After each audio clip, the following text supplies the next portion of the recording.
Well, the gloves are clearly off, and Marco Rubio is now going after Donald Trump, shedding the nice guy image for the last few days and unleashing a wave of sharp attacks against the frontrunner. Rubio trying to swing momentum his way in tomorrow's contest by pulling out all of the stops against Trump. Listen. I want you to vote against him, and I'm asking you to vote for me. But I'm asking you to vote for me, not just to vote against him, although I need your help. Some of you have friends out there that have thought about voting for him, that are thinking about voting for him. Friends don't let friends vote for artists, okay? Alex Conant is the Communications Director for Marco Rubio for President, and the communications message has changed pretty dramatically over the past few days, Alex. How come? Well, we're going to expose Donald Trump for what he is. This is a world-class con artist, and he's trying to pull one of the greatest cons of all time. He's trying to scam the American people, just like he scammed all those victims, all those students at Trump University. Just yesterday, he claimed he had 35,000 people cheering him on in Alabama. That was a lie. The local police there said he only had about 10,000 people. To put that in contrast, we had over 20,000 people rallying with Marco around Virginia yesterday. He is a world-class con artist. I'll tell you one more thing, Martha.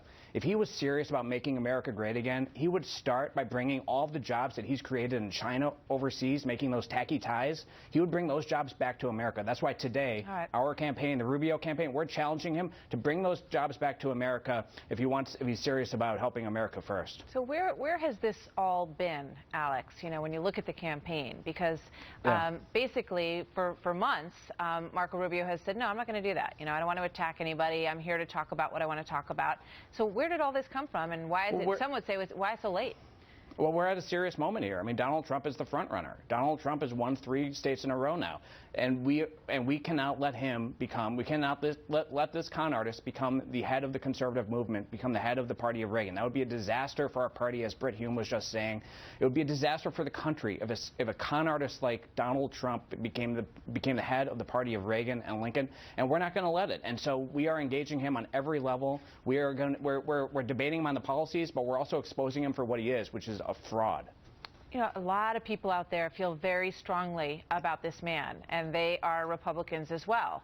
And they feel like the people they have sent to Washington, Marco Rubio and Ted Cruz and all of the others, that they've gone there and they haven't gotten the job done. Sick and tired of that happening. And Donald Trump is telling them that they need to pick an outsider. They need to pick somebody who is going to get stuff done. And he says he has a long reputation in his business for doing just that, for being task-oriented, for getting things done, and for tackling big problems. Well, that's just not true. I mean, if you look at his businesses, it's a long litany of bankruptcy. I mean, if he was president of the United States, he would bankrupt our country just like he's bankrupt all of his companies.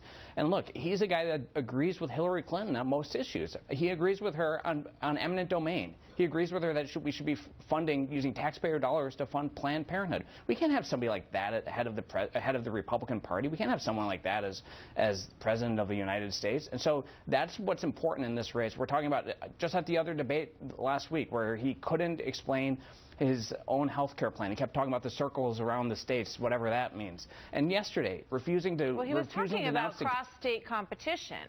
Right, which it may not have been put as eloquently as some might like, but he was talking about cross-state competition, which is something that's been around for a long time. So, you know, I don't know why that would be such a surprising element of a plan. Because interstate competition in and of itself is not going to solve our health care plans. And if he knew anything about health care policy, he would understand that. He would understand that we would need a comprehensive plan. As Marco Rubio has put out, you can go to our website, marcorubio.com, and read about Marco Rubio's comprehensive plan to repeal and replace Obamacare. We haven't seen anything like that from Donald Trump. All he does is talk about the circles around the states, and that's not a serious plan. He's been exposed on that. Alex, do you think there's a state that Marco Rubio is going to win tomorrow?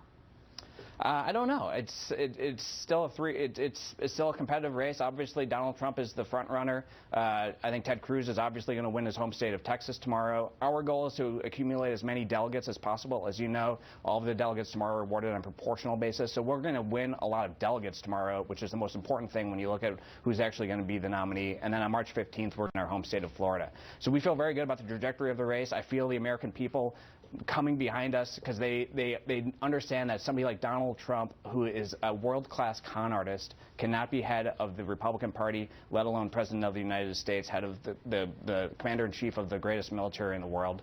All right. We feel a lot of support in these last couple of days. Our crowds are surging. They're now bigger than Donald Trump's in many cases.